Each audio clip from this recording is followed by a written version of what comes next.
हो राम।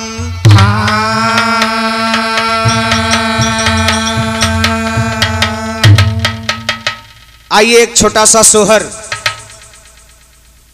देहात में जब लड़का पैदा होता है वाह भाई, तो लड़का को बुआ भैया हाँ 300 गोड़हरा लेके वाह भाई, एक सूट कपड़ा वाह सब सामान लेके चनपटी ले खीस काढ़े ही कह के चली आवत है नेग मांगे।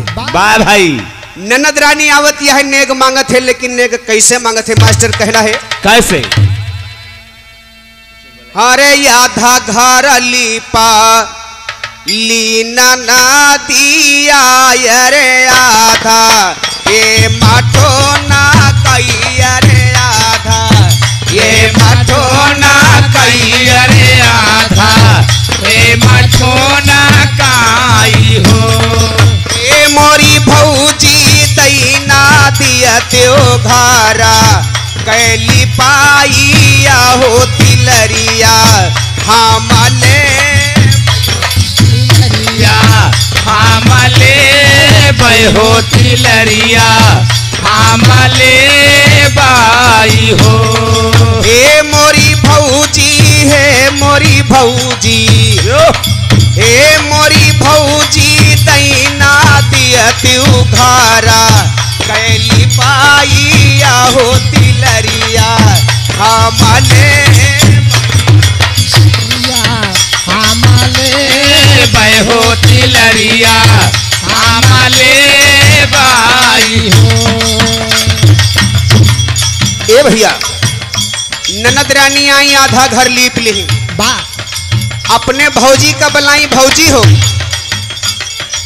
चली आवा हमार तोहार फैसला हो जाए वाह भाई, कि अब की भैया के भय हमका का दियत यहाँ।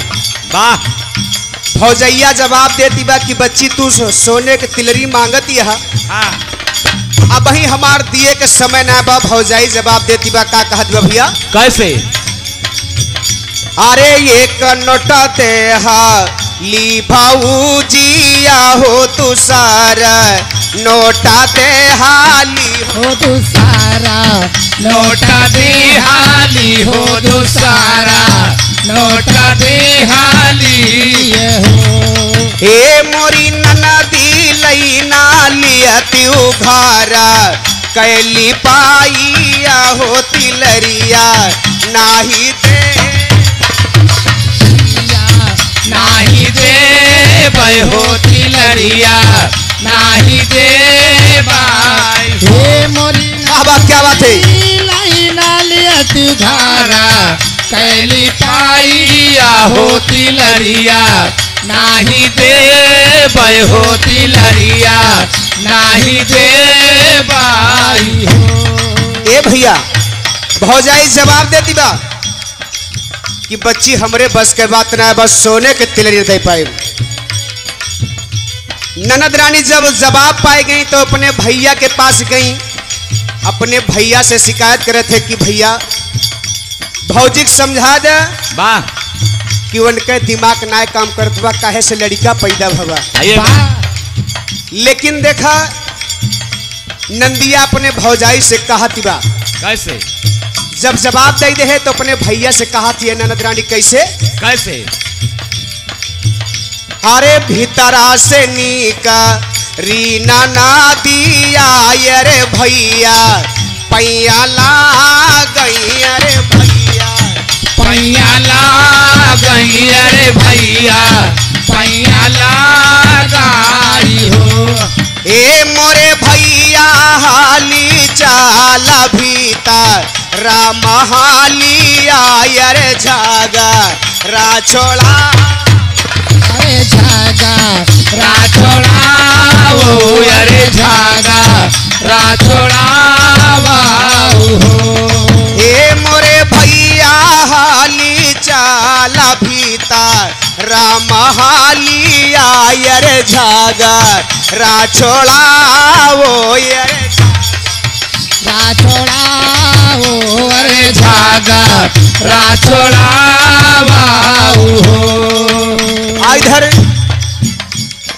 जब उनके भैया सुनत है तो अपने दुल्हन से कहता है कि देखा हमरे अक्किन बहन बा बा भाई जवन मांगती बा तवन दे दा, चाहे हम 1000-2000 केहू के कर्जिन रहा। तो है ये बा। लेकिन भैया उनके भैया समझावत है, का कहत है, कैसे धना दहीना दे तू सोने, धना दहीना दे तू सोने, कहती लारिया हो बहिनी, हमारी बाभनी हो बहिनी, हमारी बाभन हो बहिनी, हमारी बाभन हो बहिनी, हमारी बाभानी हो। हे मोरे रामाय अमरनाथ सोहर गावई और गाई के सुनावई हो सुनैया, फाला वही हो सुनैया, फाला पावई हो सुनैया, फाला पावाई हो। हे मोरे राम क्या बात है? अमरनाथ सोहर गावई अरी गाई के सुनावई हो सुनैया, फाला वही पावई हो सुनैया, फाला पावाई हो। हे मोरे रामा रामा रामा, क्या बात है?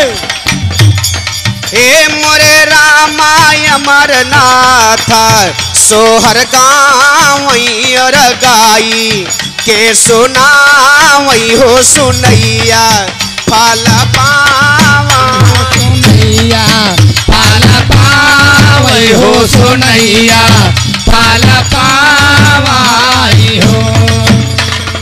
हे मोरे रामा अमरनाथ सोहर गावई और गाई के सुनावई हो सुनैया, फाला वही हो सुनैया, फाला पावई